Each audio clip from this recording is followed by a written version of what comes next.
नमस्कार दोस्तों।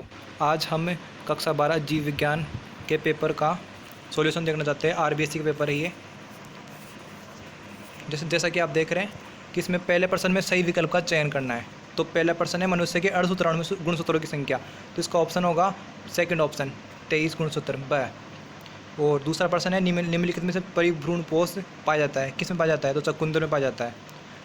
कौन से आनुवांशिक विकार में एक एक्स क्रोमोसोम का अभाव हो जाता है और लिंग क्रोमोसोम एक्सो हो जाते हैं? तो ये इसमें होगा टर्नर सिंड्रोम। प्यूरिन नाइट्रोजनी सारक है एडेनिन। और हाथी पाँव रोग का रोगजनक है, तो इसका आंसर होगा फाइलेरिया कर्मी। किसी कोशिका से पूर्ण पादप उत्पन्न होने की क्षमता को क्या कहते हैं? पूर्ण सुक्तता कहते हैं। कौन से ज्वर की पुष्टि विडाल परीक्षण से हो सकती है? टाइफाइड। खाद्य श्रृंखला में हरे पादपों का स्तर होता है, उत्पादक स्तर होता है। कौन सा प्रोटीन जीन क्राई कपास में मुकुल कृमि को नियंत्रित करता है? तो इसमें आंसर होगा फोर्थ वाला, first AC, cry first AC व क्राई सेकंड AB। ठीक है। अब रिक्त स्थान वाले प्रश्न आएंगे, है ना। इसमें पहले प्रश्न में आ जाएगा अंतः प्रजनन। एक ही नस्ल के पशुओं के मध्य जब प्रजनन होता है तो वह अंतः प्रजनन कहलाता है, अंतः प्रजनन कहलाता है। बीटी कपास बीटी जीविस किससे? बीटी जीविस है ना, जीवाणु से निर्मित होती है। किस जीवाणु द्वारा निर्मित होती है? तो ये इससे क्या हो जाएगा? बैसिलस थुरिनजिएसिस। ठीक है। यदि एक वंशागत उत्परिवर्तन जनसंख्या में उच्च आवृत्ति से मिलता है तो इसे DNA बहुरूपता कहते हैं। ठीक है। और इसमें आएगा सहविलुप्तता। एक जाति के विलुप्त होने पर उस पर आधारित दूसरे जंतु व पादप जातियों भी अनिवार्य रूप से विलुप्त होने लगती है, कहलाता है सहविलुप्तता कहलाता है ये। अब तीसरा प्रश्न संख्या है, इसमें ना एक शब्द में आंसर, एक पंक्ति में आंसर देना है। ठीक है। तो अब जैव प्रौद्योगिकी की परिभाषा, और इसमें सेकंड वाले में आएगा ए, यानी कि संतति का जो रुधिर होगा वो ए होगा। बायोपरेस की परिभाषा, वर्णांधता में कौन से रोग होता है, मतलब कौन से रंग में विभेद नहीं कर सकते? तो लाल व हरे रंग में विभेद नहीं कर सकते। ठीक है। सहज प्रतिरक्षा का परिभाषा दीजिए और आनुवांशिक रूपांतरित जीव को परिभाषित कीजिए। ठीक है। तो आनुवांशिक रूपांतरित जीव जो आनुवांशिक विधि द्वारा रूपांतरित किए जाते हैं, जो जैव प्रौद्योगिकी द्वारा रूपांतरित किए जाते हैं। पर समुद्र में जैव मात्रा के पिरामिड किस प्रकार के होते हैं? तो ये उल्टे पिरामिड होते हैं।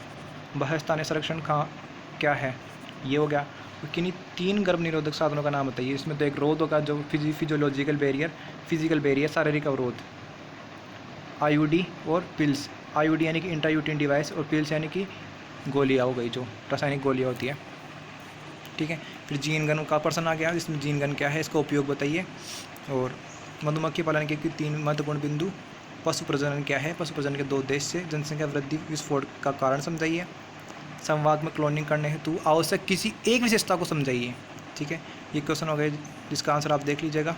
चिकित्सा में जैव प्रौद्योगिकी के किसी एक उपयोग को समझाइए। ठीक है। अब 11% आनुवांशिकता रूपांतरित पौधों के उत्पादन के कोई 2 लाभ और किसी एक आनुवांशिक रूपांतरित पौधे का उदाहरण दीजिए। तो एक आनुवांशिक पौधे का उदाहरण बीटी कपास होगा।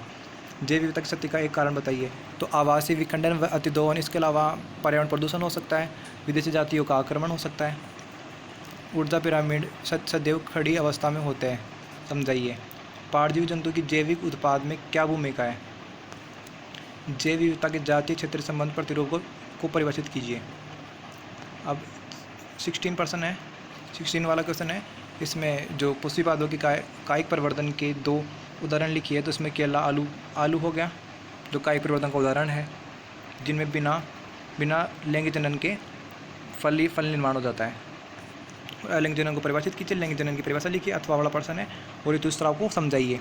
प्रभाविता के नियम को नेटवर्क के साथ समझाइए। परीक्षणार्थ संकर को उदाहरण द्वारा समझाइए। ठीक है। इसके अलावा 18% आ गया।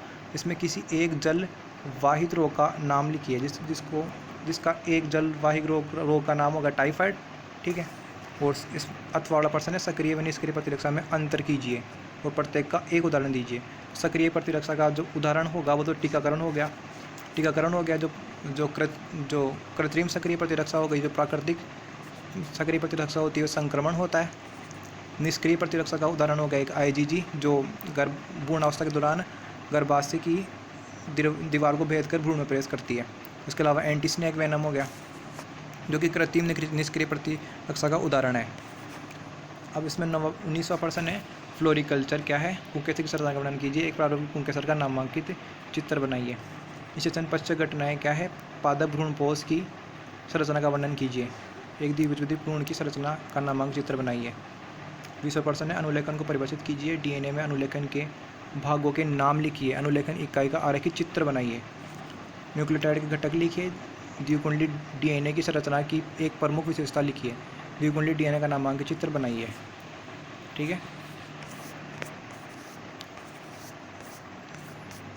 ठीक है दोस्तों, आप हमारे चैनल को सब्सक्राइब कीजिए और वीडियो को लाइक कीजिए, शेयर कीजिए, कमेंट कीजिए। मिलते हैं अगली वीडियो में।